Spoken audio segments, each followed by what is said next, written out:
If you are interested in manifesting, you would know how important the time before sleep is. In fact, it's the only time when you can 100% accurately impress your subconscious mind with your desire. So in this video, I want to tell you a secret way to really lock in that desire in your wonderful mind. But before that, here is a little science and logic for the skeptics. The time when we are about to go to sleep is the best time to visualize our future and desired reality because our brain waves are slow. This means we have direct access to our subconscious.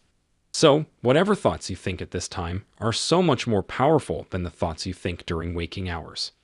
When you are busy with your everyday tasks, your brain is actively processing all the information being thrown its way.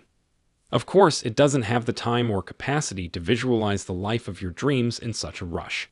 This is a mistake I have seen many people making with their manifestations. They think that visualizing would work any time of the day. Now, don't get me wrong. I am not trying to question the power of visualization. It is for sure a fantastic tool to create what you want. But there's a caveat. To make your visualizations truly powerful, you first have to get in a relaxed state of mind. Without a relaxed and receptive mind, you're just wasting your time manifesting. Okay, now we come to Neville's state akin to sleep method. Neville was gifted. He was a genius way ahead of his time. That is why he coupled the visualization method with the time before sleep. Neville knew that this was the only time to successfully reprogram the subconscious and get the results that one desires. Neville says, sleep conceals the creative act while the objective world reveals it.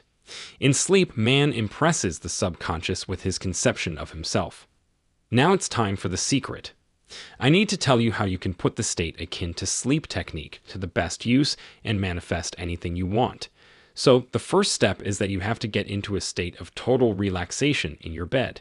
Also, you can do SATS anytime you want.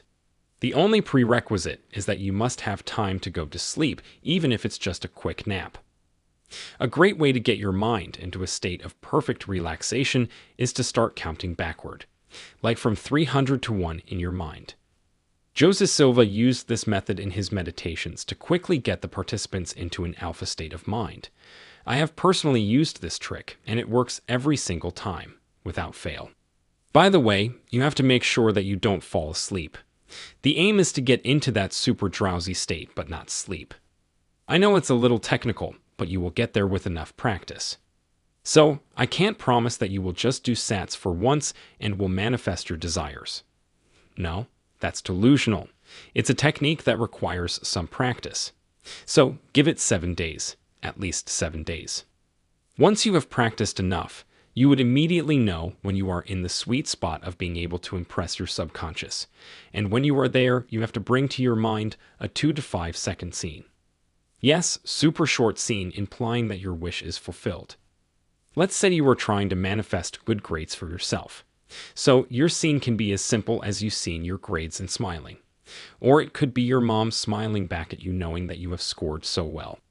Just a smile. One emotional reaction. That's it.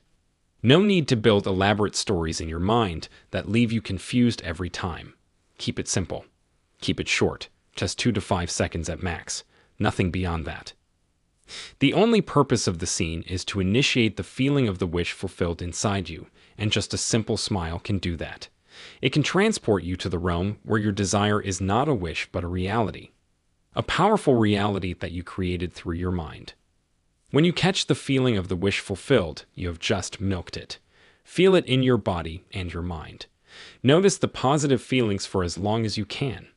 If there's a need, repeat the short scene again and get back to the act of really milking the feeling and rejoicing in it. Do it until you don't go to sleep. That's it. You have done it. You have powerfully locked in the desire in the deepest layers of your subconscious. Now that feeling you felt in that 2-second scene will give rise to the physical reality you desire. It's just a matter of time. I suggest you do the technique for 7 days straight and then just let it go. Pick another desire and start focusing on that. I want to be detached from your first major desire for a while so that through a bridge of incidents it can come to you.